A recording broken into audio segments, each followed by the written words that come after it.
I use the example with them a lot that it's like if you have a stack of paper on your desk that's just kind of all in a mess and in a disarray, processing is really just taking those pieces of paper and putting them like in a file cabinet and filing them in the right places. Welcome, friends, to Breaking Bread, the podcast brought to you by Apostolic Christian Counseling and Family Services. Today we're continuing the second part of a conversation I had with Knochel and Craig Stickling on grief with teens. In this episode, they're going to focus on processing loss with some wonderful practical tips. Listen in. What advice would you have for parents if their kids say something outrageous in their grief? Okay, let me give you an example. God can't be real. Okay. Or I hate X, Y, and Z, right? I think sometimes these statements in times of despair can put parents and helpers on their heels too, saying, what should I be speaking to right now? Yeah. I'd be interested in your thoughts on that.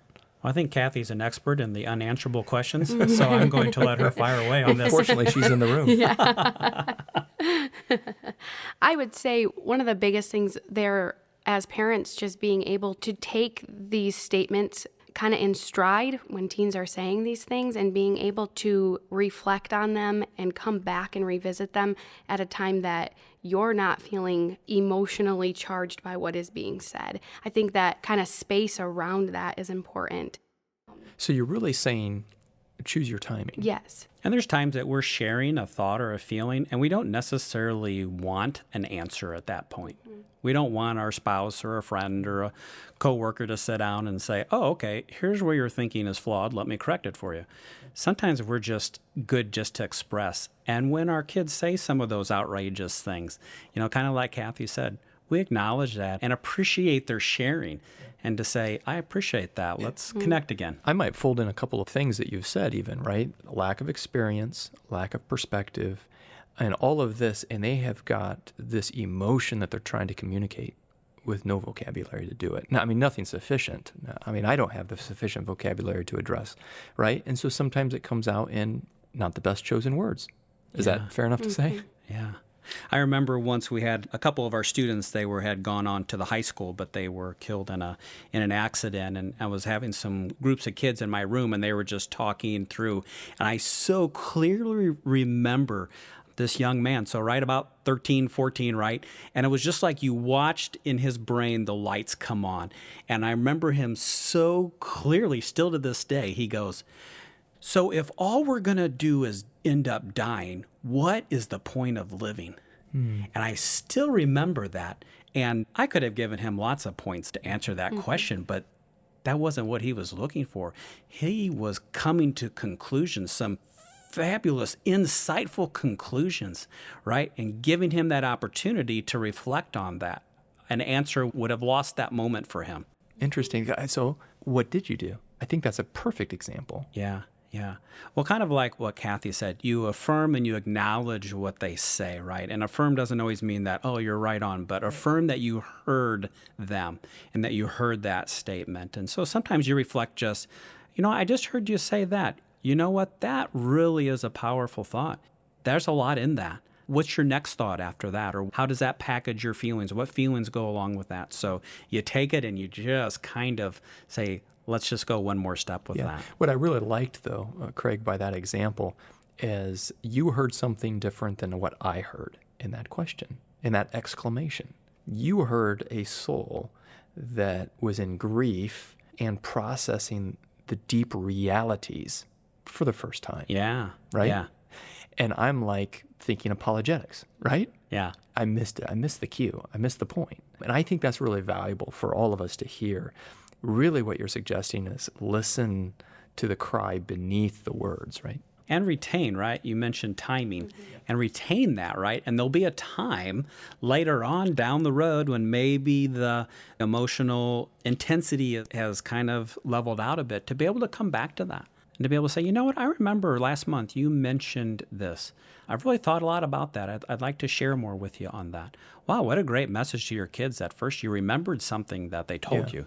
and then you're willing to take time at a later date to speak into them on that. I really like the practical nature of this. And Kathy, you kind of launched this a few moments ago when we started talking about parents and addressing. I would be interested to know what else, what other tools, because I found that to be helpful. What other things would you suggest for a helper, maybe a parent or maybe a Sunday school teacher, somebody coming alongside kids? I mean, so often words fail us. And if truth be known, we're kind of afraid to connect, and we know we need to, but we're like at total loss to know how to love a person. So anyway, I'm curious what else you might offer. Yeah, and so this might be a little bit off the topic of grief and loss, but I think in those moments, like you mentioned, like as a Sunday school teacher or, as a friend or parent in the situation, I think it's good to be able to, in those moments, like you always want to be sensitive and acknowledging the grief, but it's also important to be able to talk about other things going on in their life, like being able to just ask about situations happening at school. Or I think teens are also in these confusing moments trying to find a sense of normalcy too. And so when people in their life are talking about some of the normal things that are happening, that's good for them too in those moments. Okay, so I really like that because I can picture myself. I know this because I've experienced this where I'm like, you know what, I want to be that person to pull this out of them and have a good conversation when, no, I'm not that person. So there's really this proper distance that we play, recognizing and really honoring that grief. And you're really saying, don't identify that person with the grief. Yeah. Is that right? I would agree with that. I think it goes back to just what we have talked about previously as far as being able to meet them where they're at, talk about, validate, but then also have the ability to, know your role in their life and in the situation. That's excellent. The Bible talks about weeping with those that weep, but just being able to step in with just a very brief, you know what?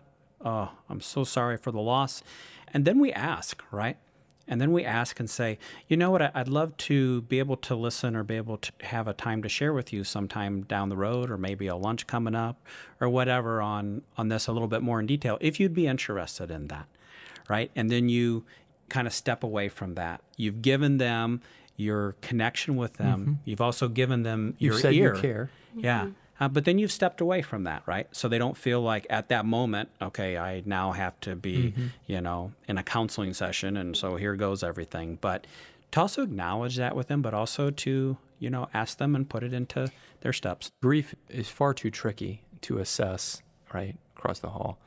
Oh, you know what? I think they must be doing much better, Ted Witzik Jr. mentioned it's like waves, right? And they can come crashing, and maybe the wave is moving out. And so even that assessment piece of how that person is doing has got to be tricky at times. Yeah.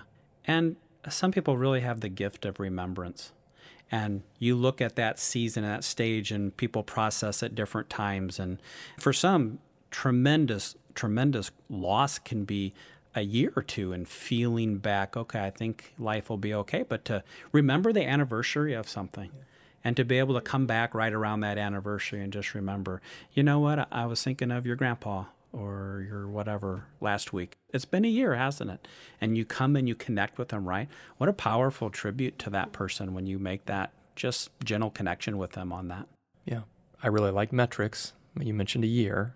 Speak to this timeline. And you've already mentioned, Kathy, there's nothing normal. Mm-hmm. But do you ever talk, when you're talking to young people, do you ever give them a timeline perspective and say, hey, listen, things are completely upside down right now, and you can expect it to be upside down for a little bit of time yet, but you can also expect, I'm just kind of curious. The reason why I'm asking this question, I think it's helpful for parents and caretakers, but I think it's also helpful for the young person who's listening to this, saying, am I going to be swirling upside down for the rest of my life? I think so. Yeah. Great question. I think it's helpful to acknowledge the intensity, right? The intensity of what they're feeling. And for them to recognize that, that intensity is not always going to be as high as it is now. Okay. And that intensity may come down over time. And to be able to speak into that, okay, it's going to get better, but to help them recognize that intensity will come down. Thoughts and feelings and triggers that come up, reminders and things like that, they can pull that intensity way back up again. But for them to recognize, you know what, but then that intensity doesn't last. The duration isn't as long.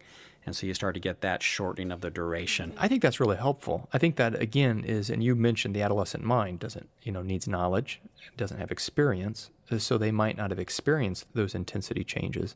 You dodged my time question, and I'm okay with that. But at least you did nail down some basic axioms to say intensity will decrease. Is that a good approach, Kathy? Yeah, I would definitely agree with that, because we as adults know that time, it helps in situations like that. And so the teen is able to notice that in conversations, and that they can reflect that intensity has decreased slightly. And so I think that word intensity is really a good one to pair with this.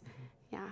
And you look at the scenario, right? If Grandpa, who lived his entire life in Florida and I saw twice a year, if he passed away, that's going to be a different timing language than, my stepdad or my dad died in an accident or he committed suicide. Wow, that is a totally different package of time. Sure. One's looking at weeks and months, whereas another one's looking at probably years. Yeah. That makes sense. I remember hearing the testimony of a man who lost his wife, and the most helpful thing he heard through the visitation line, and the only thing he really remembers, is a brother who had experienced the same thing and said, "You will smile again." Mm-hmm. And that's what he hung on to. But again, it was this little bit of thing that said, listen, I don't know a lot, but I do know that it will improve. There's a fascinating piece of grief and God's design for us to be able to grieve. And I've really appreciated that. And one of the things that I feel that maybe as adults we try to do is we try to eliminate grief as quickly as possible. We try to make our kids happy and to get them back to the regular schedule. And yet God has allowed us to go through the grieving process. And it's really such an amazing process for dealing with loss.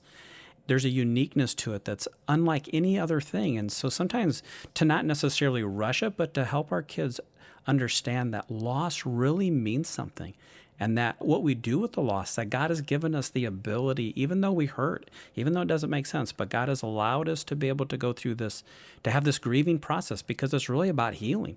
It's about hope. It's about future. You're really positing this concept that grief is natural, it's normal, it's even God-given or sanctioned as a healthy process. Is that a fair statement? Mm-hmm. Yeah. Now, I've got a question. I might be the only one who understands what I'm even trying to think. All right, so maybe this won't work. But I remember trying to fathom God's infinite nature, right? It's one of these things that you just kind of you can't quite process. That's the word. I can't process how big God is, or you can't process his eternal existence, right? Is there a nature in grief? And I'm thinking really of a loss of a loved one for a young person. Sometimes I think it's a similar type of thing. I can't process the extinction of a life. All I know is life, my breath. And now, how do I process this person's non-existence? Does that make sense? Is there something there that needs to be processed? And so really my question is, how do you help a person process loss? Yeah. And the Bible gives us a great framework for death and the power of Christ, and that was he defeats death. And it gives us that picture of death and the loss, but Christ and the gift. And creating that lens, that foundation for our kids to think about death and to be able to see that the Bible has spoken very clearly on this and knows the nature of it, but also knows the power of being a Christian and what that means for the word death. Really what I hear there too, Craig, is that Christ is very near to this. As being the creator of life, he understands life and death very nearly. Yeah. I think that's helpful in processing loss, because I think sometimes we think there must be huge separation here. God must be out there somewhere, but you've really brought him near. I think that's a helpful process concept. Yeah. Kathy, I don't know if you have any thoughts on processing loss, particularly among teens. I would just echo everything Craig had said there. I think that's a really important point. And, there is a point where some teens may need to get involved in some therapy services where they are able to process that with a counselor and kind of go through that process of trauma recovery. And even going back to our conversation about where your teen is stuck in the grieving process, knowing then, let's get some additional help and support to help us. So here's what I'm totally hearing as a layperson. You've helped me a lot treat symptoms. Does that make sense? Help treat the feeling, help treat the process, help understand, you know what I mean? And I see this core wound here is processing loss. And what you've said is sometimes it does need to be elevated to a professional coming through. Is that some things that you do? You go right to that loss and help a person process it? Is that part of what folks do when you work with them? They're nodding their heads. Yeah, absolutely. And for some, and it's interesting, I've had some students who have shared that they're kind of ready to talk and to process through, but the adult at home is still hurting so bad.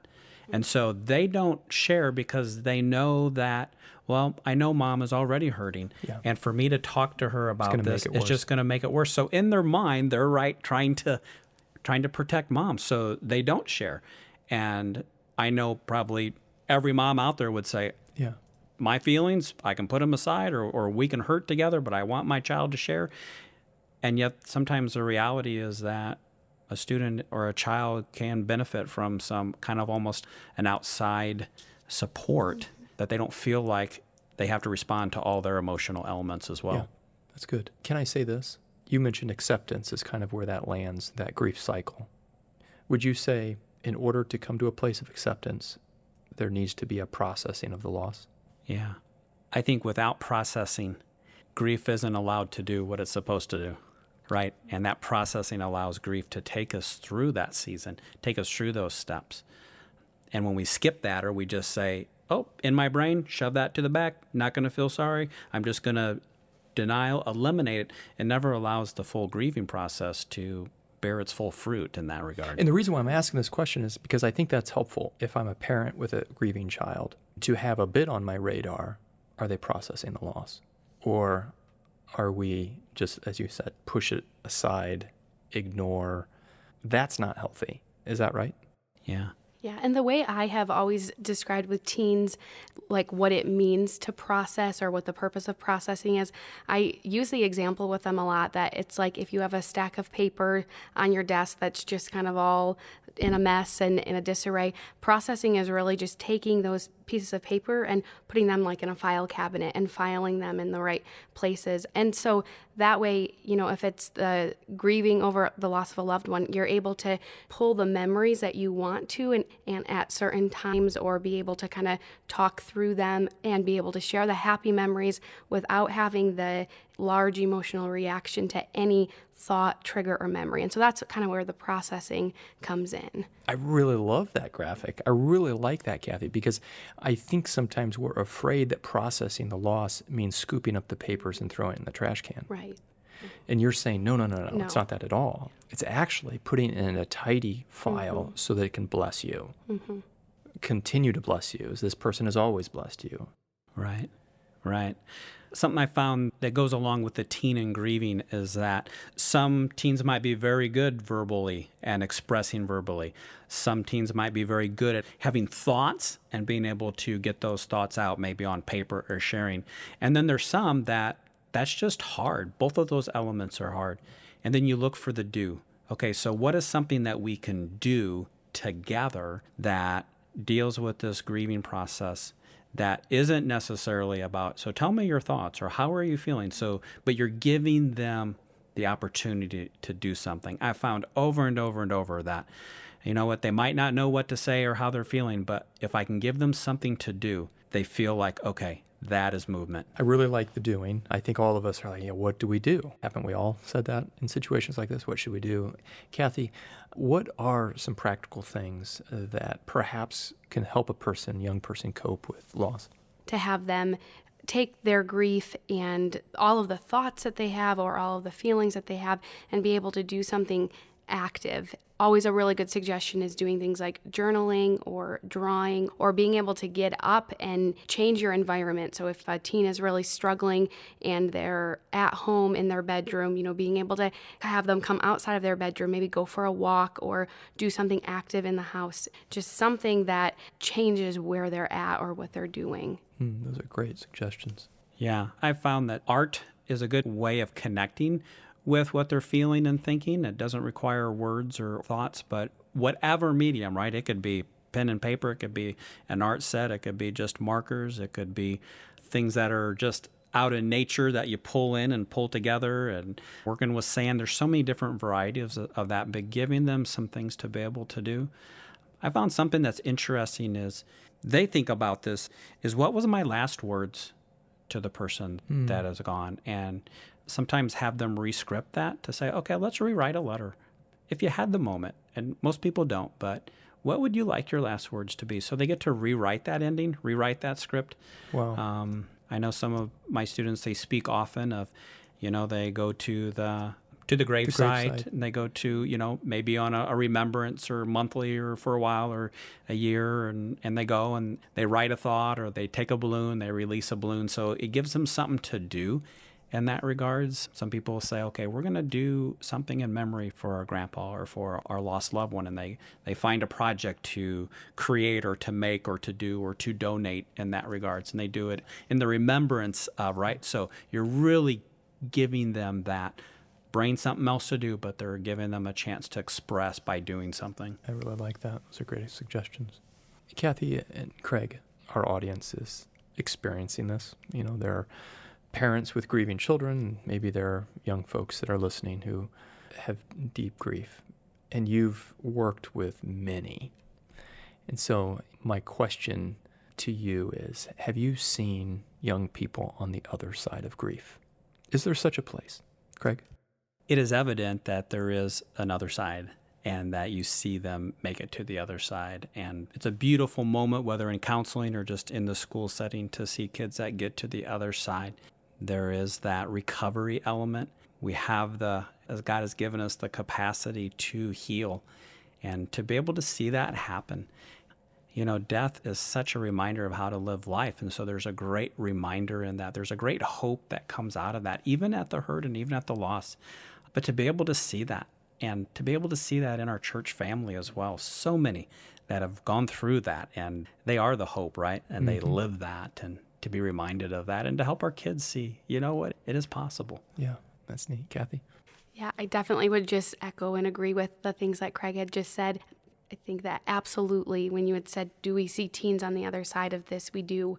And in multiple different areas, in our personal lives and with the kids we've worked with. I think about the comment you made earlier, Matt, just about you will smile again. And I think that's a really good line to hang on to. Yeah, I like that. Thanks, both of you, for sharing your experience. No doubt it's encouraging to many. And I just, again, like that word picture of those papers all put together, that processing the loss, you will smile again, and that loss is going to have life in you with that papers pulled together, put in a file to bless you. And I think that gives so much purpose and redeeming qualities. You mentioned it, Craig, Christ, the giver of life, and how near he is in these moments, I think is something to seize upon as well, to recognize. So thanks so much. Thank you, each one, for listening. We trust and pray that the content shared here in this podcast is a blessing. Have a great day.